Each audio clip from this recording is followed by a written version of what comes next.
नमस्कार, मी क्रांती आहिरे. तर आमच्या पुतणीचं लग्न झालेलं आहे. तिचं मागच्या महिन्यात लग्न झालेलं आहे आणि आमच्याकडे आम्ही नाशिक जिल्ह्यातील सटाणा तालुक्यातील आराई गावाचं आहोत.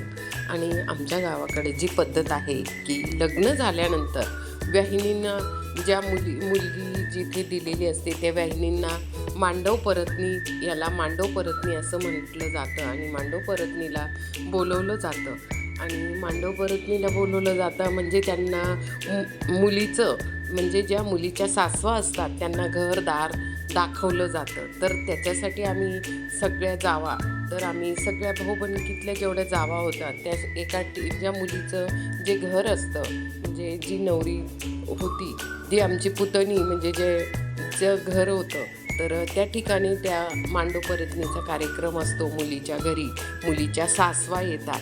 तर अशा पद्धतीने आम्ही तिथे चाललेलो होतो आणि इथे सटाणा स्टँडवर उतरल्यानंतर तिथून आम्हाला आमच्या गावाला जायला बस नाही आहे. तर 5 ते 7-8 किलोमीटर अंतर आहे सटाण्यापासनं. तर हे सटाणा मालेगाव तालुक्यातील हे सटाणा, तर आमच्या तालुक्याला बागलाण तालुका असं म्हटलं जातं. आणि मग आम्ही ते रिक्षेने बसलो आणि आमच्या गावाला आराईला निघालो. आम्ही तिघीजणी नाशिकहून आलेलो होतो. हे बघा, या ठिकाणी आम्ही तिघीजणी नाशिकहून आलेलो होतो आणि बाकीच्या दुसरीकडच्या म्हणजे आम्ही नाशिकला राहतो त्याच्यामुळे आम्ही इथून नाशिकहून आलो.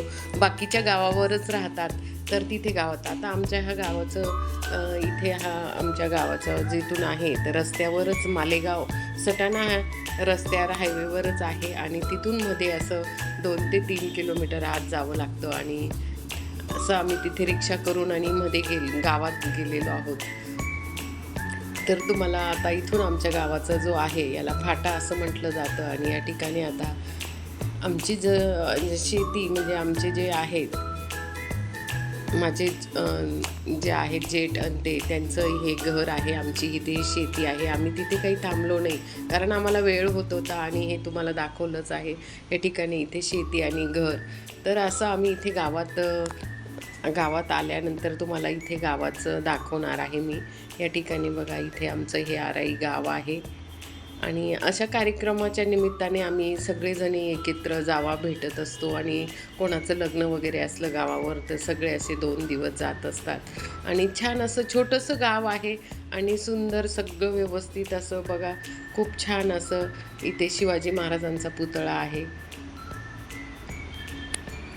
या ठिकाणी. आणि छान असं तयार केलेलं आहे त्यांनी. इथे पुढे जे आहे तर इथे मंदिर आहे, हनुमान मंदिर आहे, पुरातन हे हनुमान मंदिर आहे. इथे ग्रामपंचायत आहे आणि ह्या ठिकाणी हनुमान मंदिर आहे. आजूबाजूला परत तिकडे देवीचं मंदिर आहे असं हे. तर ह्या ठिकाणी अजून देवीचं मंदिर होत आहे.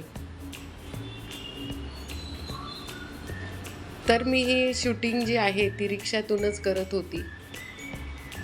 असं हे आराई गाव आहे आमचं. आणि छान तिथे बघा, रस्तासुद्धा छान केलेला आहे गावाने आणि कुठे घाण दिसणार नाही. आणि हे सुद्धा आमचं इथे महादेवाचं मंदिर आहे. त्याच्यानंतर आम्ही घरी आलो.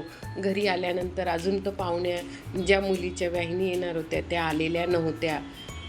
मुलीच्या सासवा ज्या येणार होत्या त्या आलेल्या नव्हत्यात. आणि मग आम्ही इथे स्वयंपाकाची गर्दी चालू होती. आणि इथे बघा, असं इथे जुनं आहे शादीवालं घर.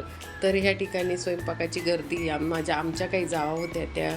आणि आमच्याकडे खापराच्या पुरणपोळीचा बेत होता. ही मुलीची आई आहे म्हणजे माझी देराणी, ह्या मोठ्या जाऊबाई आहेत या ठिकाणी. अजून इथे बसल्या ह्या देराणी आहेत. आणि अशा सगळ्याजणी आम्ही सगळ्या मिळून स्वयंपाक आणि पुरणाच्या पोळीचा स्वयंपाक. आमच्याकडे पुरणाची पोळी आणि रस असं खाल्लं जातं.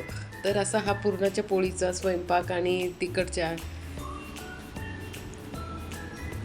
देवघर दाखवलेलं आहे तुम्हाला मी इथे. आणि आम्ही सगळ्या जावा अशा जेवढ्या ज्या होत्या तर सगळ्या एकत्र जमल्या आणि सगळ्यांनी असं मिळून मिसळून सगळा स्वयंपाक केला. 50 ते 60 माणसांचा स्वयंपाक आम्ही सगळ्यांनी मिळून मिसळून केल्या. आणि आमची जी जाऊबाई होती, ती देराणी होती, ज्या मुलीची आई, तिने रात्रभर जागून आणि पुरणाच्या पोळ्या केलेल्या होत्या. तर हे बघा आमच्या ह्या जाऊबाई मोठ्या.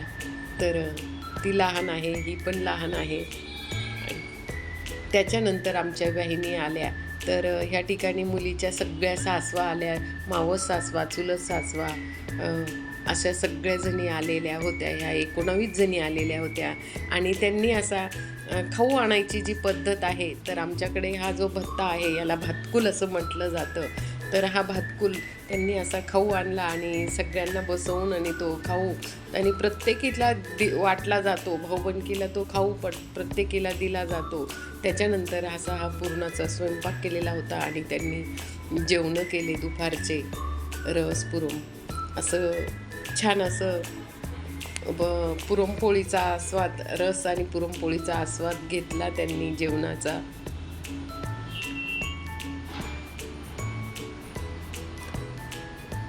तर तुम्हाला माझा व्हिडिओ जर आवडला असेल तर माझ्या चॅनलला सबस्क्राईब करा, लाईक करा आणि छान छान असे व्हिडिओ मी जे पारंपरिक पद्धती आहे त्यांचे व्हिडिओ, लग्नांचे व्हिडिओ टाकलेले आहेत. तर अशा पद्धतीने बघा छान असे सगळेजणी, आणि जागा थोडी असल्यामुळे सगळेजणी असे बसलेल्या होत्या. आणि ही आमची पुतणी आहे, तिचंच सासवा आलेल्या होत्या. ह्या मोठ्या जाऊबाई आहेत, ही लहान देराणी आहे. त्याच्यानंतर आम्ही त्यांना म्हणजे मुलीच्या आईने त्यांना घरी बोलवल्यानंतर त्यांना अशा काठपदराच्या साड्या, पैठण्या घेतलेल्या होत्या आणि प्रत्येकीला हळदी, आमची ही लहान देराणी, आणि प्रत्येकीला हळदी कुंकू लावून त्यांचा पाया पडत होती. बघा अशा सगळ्यांना सारख्या साड्या घेतल्या. आणि असं हे आमच्याकडचं मांडव, याला मांडव परतनी म्हणतात. कारण मांडव पडल्यानंतर मांडव परतनी, ही मांडव 1.25 महिना असतो आणि तो मांडव काढण्याच्या आधी इथे सगळ्यांना बोलवलं जातं. आता त्या मुलाच्या आईचा किंवा त्या मुलीच्या सासवांचा मान पहिला असतो, त्यामुळे आम्ही त्यांना पहिल्यांदा बोलवलं. आणि आता याच्यानंतर त्या आम्हाला त्यांचं घर बघायला बोलवणार आहे.